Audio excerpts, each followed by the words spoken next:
আসসালামু আলাইকুম দর্শক, আশা করি সকলেই ভালো আছেন। দর্শক, আপনাকে যদি অফার দেওয়া হয় যে বাংলাদেশের কোনো একটা গ্রামে আপনি যদি থাকেন তাহলে আপনাকে 25 লক্ষ টাকা দেওয়া হবে। আমার মনে হয় 25 লক্ষ নয়, বাংলাদেশে যদি 5 লক্ষ টাকাও দেওয়া হয় তবুও কেউ এই অফার ছাড়বে না। অর্থাৎ সবাই চাইবে ওই গ্রামে বসবাস করার জন্য। এমনই একটি ঘটনা ঘটেছে ইতালিতে দর্শক। সেটা হচ্ছে ওই গ্রামে যদি কেউ বসবাস করে, একটা নির্দিষ্ট গ্রাম রয়েছে, সেই গ্রামে যদি বসবাস করে তাহলে তাকে সরকারের পক্ষ থেকে 27 লক্ষ টাকা প্রদান করা হয় বা দেওয়া হয়। ওই দেশের লোক, অবশ্যই ওই দেশের লোক হতে হবে এখানে, এটাই হচ্ছে সবথেকে বড় কথা। বাংলাদেশিদের জন্য এইটা কোনো অফার না। আর বাংলাদেশ ইচ্ছা করলেও বাংলাদেশের যে কেউ ইতালিতে যেতেও পারবে না।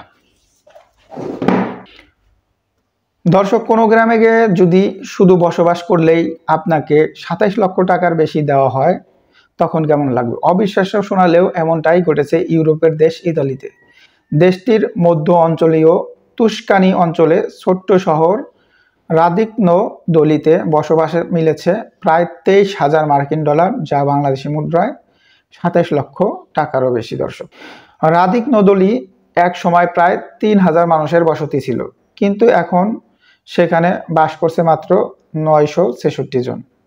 প্রায় 450টির মধ্যে 100টি বাড়ি ফাঁকা রয়েছে। দর্শক, তাই জনসংখ্যা বাড়াতে স্থানীয় প্রশাসন এমন উদ্যোগ নিয়েছে। অর্থাৎ ওই গ্রামে আপনার হচ্ছে প্রথমত লোক সংখ্যা ছিল ধরেন 3,000-এর মতো, সেটা কমে কমে এখন 966 জন রয়েছে এবং ওখানে 450টি বাসা রয়েছে, তার ভিতর 100টি ফাঁকা রয়েছে। দর্শক, এই গ্রামের জনসংখ্যা বৃদ্ধি করার জন্য স্থানীয় প্রশাসন এই যে টাকা দিবে আর কি, যেটা 27 লক্ষ টাকা, এখানে অবস্থান করলে 27 লক্ষ টাকা দেওয়া হবে, এমনটি অফার দিয়েছেন।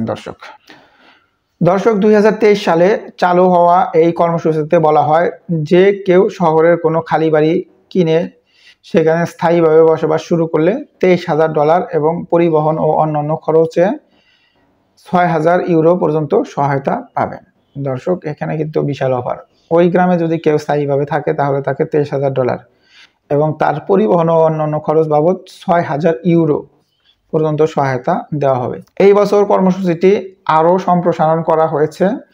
এখন শুধু বাড়ি কেনা নয়, শুধু বাসিন্দাদের প্রথম 2 বছরে 50% বাড়ি ভাড়া সরকার বহন করবে। অর্থাৎ আগের অফারের সাথে আরও সংযুক্ত করা হয়েছে যে তারা প্রথম 2 বছর যে বাসা ভাড়া দিবে বা যেটাই তাদের থাকার যে খরচ তার 50% সরকার বহন করবে। দর্শক, খুবই ভালো উদ্যোগ, খুবই ভালো অফার।